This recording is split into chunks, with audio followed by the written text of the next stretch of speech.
광야 같은 세상 길을 걸어온 우리를 말씀을 따라 걷다입니다. 푸른 초장교회에서 호세아서 14장을 통해서 회개와 은총의 생명수에 대해 말씀하고 계십니다. 자, 오늘 함께 살펴볼 이 강해 정말 기대하셔도 좋습니다. 성경에서 손꼽히게 아름다운 회복의 메시지를 담고 있거든요. 복잡한 서론 없이 바로 본론으로 들어가 보겠습니다. 오늘 이 시간을 통해서 우리 내면을 진짜 깊숙이 들여다보고 참된 생명의 길이 뭔지 꽉 붙잡는 그런 귀한 시간이 되셨으면 좋겠네요. 우리가 너무나 잘 아는 요엘서 2장 13절 말씀이죠. 너희는 옷을 찢지 말고 마음을 찢고 너희 하나님 여호와께로 돌아올지어다. 여러분, 여기서 하나님이 우리를 부르시는 방식이 진짜 명확하지 않나요? 겉으로만 번지르르하게 보이려는 행동, 즉 옷을 찢는 신용만 하지 말라는 겁니다. 그 대신 우리의 가장 깊은 속, 바로 마음을 찢으라고 말씀하세요. 결국 하나님은 어떤 껍데기의 변화가 아니라 우리 속사람이 철저하고 진실하게 뒤집어지는 걸 간절히 원하고 계신다는 뜻입니다. 자, 그럼 첫 번째 핵심 주제입니다. 여호와께로 돌아오라. 참된 회개와 하나님의 약속에 대해 살펴볼게요. 당시 이스라엘 백성들은 자기들이 지은 죄 때문에 스스로 걸려 넘어진 상태였어요. 그런데 호세아 선지자는 온전한 마음으로 돌이키기만 하면 하나님이 그 상처를 싹 고쳐주실 거라고 약속하죠. 그 당시 사람들은 어땠냐면요. 그냥 수송아지 한 마리 딱 바치고 이런 형식적인 제사만 드리면 자기 할 도리를 다 했다고 착각했습니다. 하지만 생각해 보세요. 하나님이 진짜 원하시는 게 그런 화려한 짐승의 피였을까요? 절대 아니죠. 정말 자신의 죄를 깊이 깨닫고 이제는 하나님만 의지하겠다는 진심을 꾹꾹 눌러 담은 입술의 고백을 원하셨던 겁니다. 그렇다면 두 번째 파트로 넘어가 보겠습니다. 참된 회개의 구체적 방법, 과연 어떻게 행동해야 할까요? 매일매일의 삶에서 우리는 진짜 회개를 어떻게 실천해야 할까요? 오늘 본문에서 호세아는 그냥 미안합니다 하는 단순한 뉘우침을 넘어서 삶의 방향 자체를 확 틀어버리는 4가지 구체적인 결단을 제시합니다. 첫째, 영혼 없는 재물 말고 진심을 담은 고백을 드릴 것. 둘째, 당시 강대국이었던 아수르에 줄 서지 말 것. 셋째, 강력한 군사력을 상징하는 군마를 타지 말 것. 마지막 넷째, 내 손으로 조각해 놓은 우상을 보고 나의 신이라 부르지 말 것. 그러니까 결국 이게 무슨 뜻이겠어요? 내가 이제부터는 진짜로 누구만을 의지하며 살 건지 확실하게 선을 그으라는 엄청난 결단인 거죠. 자, 이 말씀을 오늘 우리 삶으로 한번 가져와 볼까요? 고대 이스라엘 백성들이 아수르나 군마를 믿고 의지했던 것처럼 지금 우리는 무엇을 굳게 믿고 있나요? 든든한 인간관계나 인맥? 아니면 빵빵한 통장 잔고로 대표되는 돈? 직장에서의 꽤 괜찮은 지위? 사실 이런 것들이 지금 우리의 우상일 수 있습니다.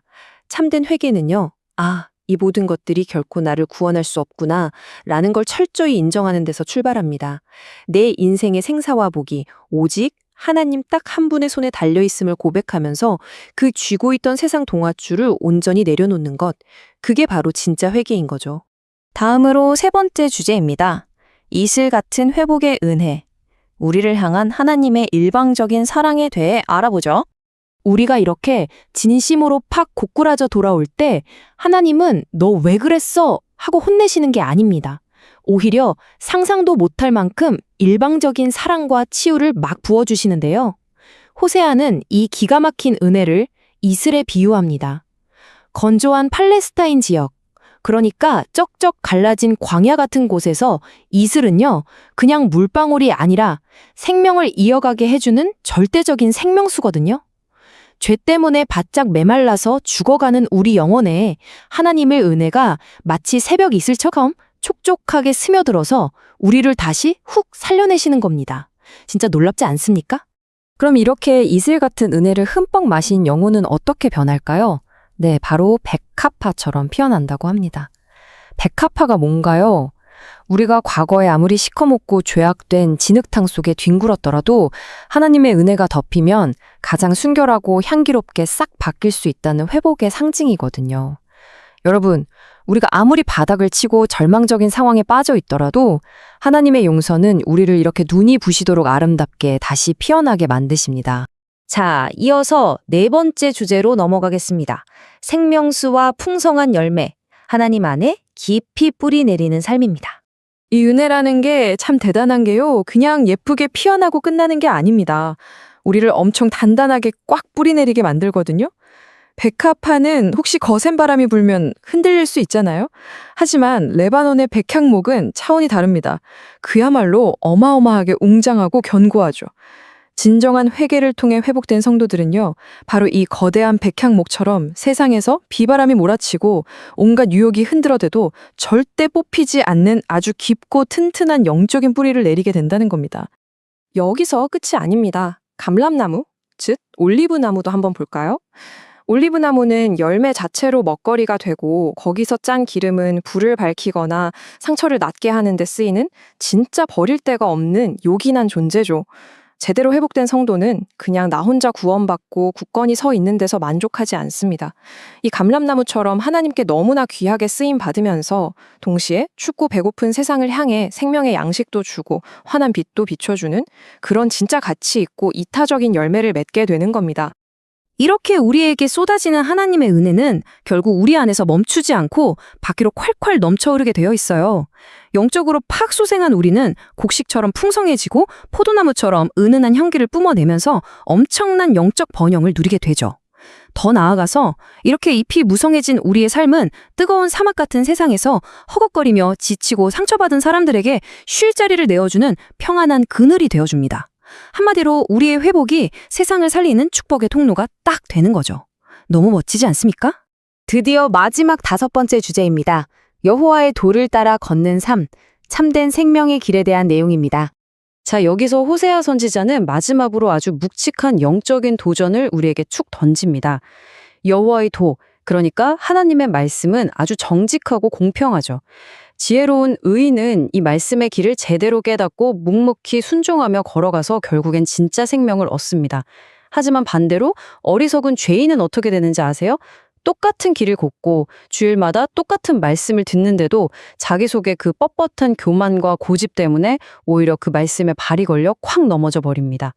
똑같은 말씀인데 누구에게는 생명이 되고 누구에게는 심판의 기준이 되는 엄청난 갈림길인 거죠. 그럼 호세아가 그토록 강조한 이 생명의 목적지에 도착하게 해주는 참길, 여호와의 도는 궁극적으로 누구를 가리키는 걸까요? 요한복음 14장 6절을 보면 예수님이 직접 이렇게 선언하셨습니다. 내가 곧 길이요, 진리요, 생명이니. 여러분, 우리가 걷는 이 여호와의 도는 머리 아픈 추상적인 철학이나 이론이 절대 아닙니다. 우리에게 진짜 생명을 팍 불어넣어 주시고 죽음의 권세마저 박살내신 예수 그리스도. 바로 그분 자체를 확고하게 믿고 그분의 발자취를 그대로 따라 걷는 살아있는 삶, 그 자체인 겁니다. 자, 이제 강해를 마무리하면서 우리는 스스로에게 이 거룩한 질문을 던져봐야 합니다. 나는 지금 예수 그리스도라는 이 생명의 길을 제대로 걷고 있는 지혜로운 사람인가? 아니면 알량한 세상 우상들에게 기대다가 헛디져 넘어지는 어리석은 사람인가? 여러분, 진짜 신앙은 머리로만 끄덕이고 끝나는 게 아니라 삶의 방향을 확 돌려서 발을 내딛는 겁니다. 지금까지 말씀을 따라 걷다였습니다. 다음 시간부터는 요엘서를 통해서 말씀하시는 음성을 들어보겠습니다. 오늘도 말씀과 함께 평안한 하루